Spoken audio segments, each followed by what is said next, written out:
I'm going to install my valve covers. Make sure you wipe down your gaskets even if they're new. So these actually go a specific direction. You see the split side, that'll go down towards your valve train. The singular side will go up into your valve cover.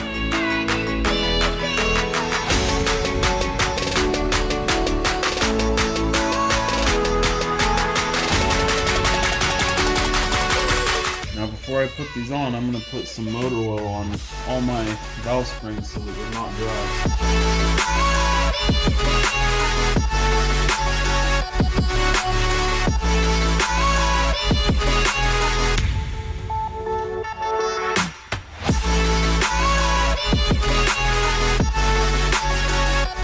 Don't forget to torque your rocker arm bolt down to 27 foot-pounds. Now I like to put just a slight amount of oil on my valve cover so it just makes a nice good seal right away.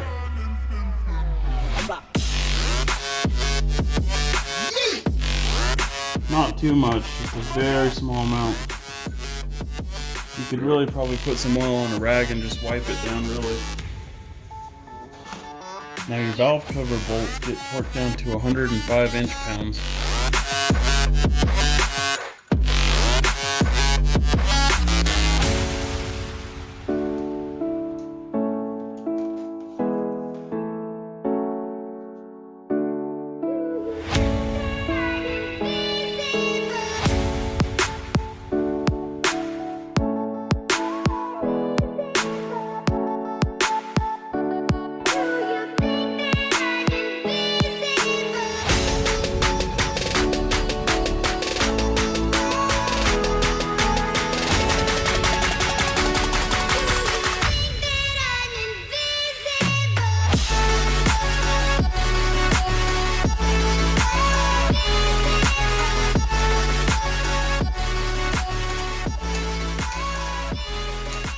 Now that the valve covers are on, make sure to go around the engine bay and put your Christmas trees back into their holders.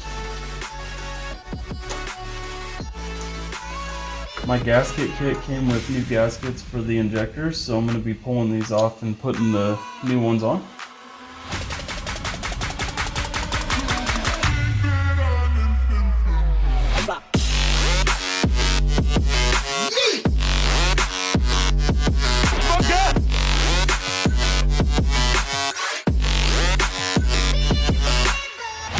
Now I'm going to clean up my surfaces on this coolant passageway, intake passageway, both air to water, whatever, so I can set it down in there, set my fuel rail on top with the new gaskets once I put those on, and torque it down, and then I'll be ready for my intake plenum.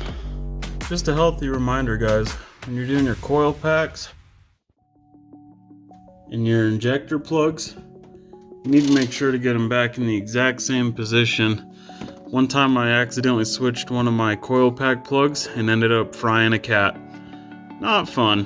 When you're putting your cam sprocket back, you need to make sure the part that says front is facing towards the front of the car. And you need to make sure that the keyway is in there and all the way, the gear is sunk all the way in.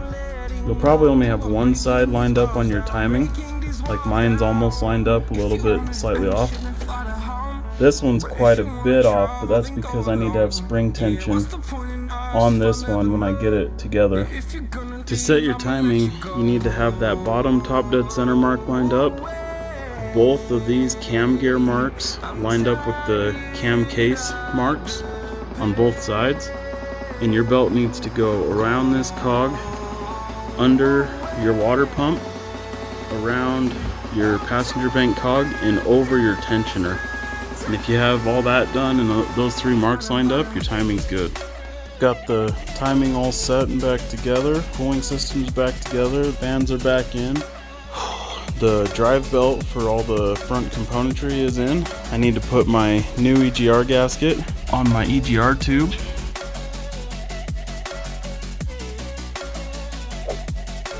Just put a new gasket on the bottom of my intake plenum. Airbox is waiting to go in. Put some coolant in and oil. Got the intake plenum back on, the air box back on, water's in, oil's in. Refilled the power steering fluid. We've got my oil girdle back on. Pickup tube ready to go. Brand new oil pan gasket. And the inside of this is finally nice and clean. So let's go!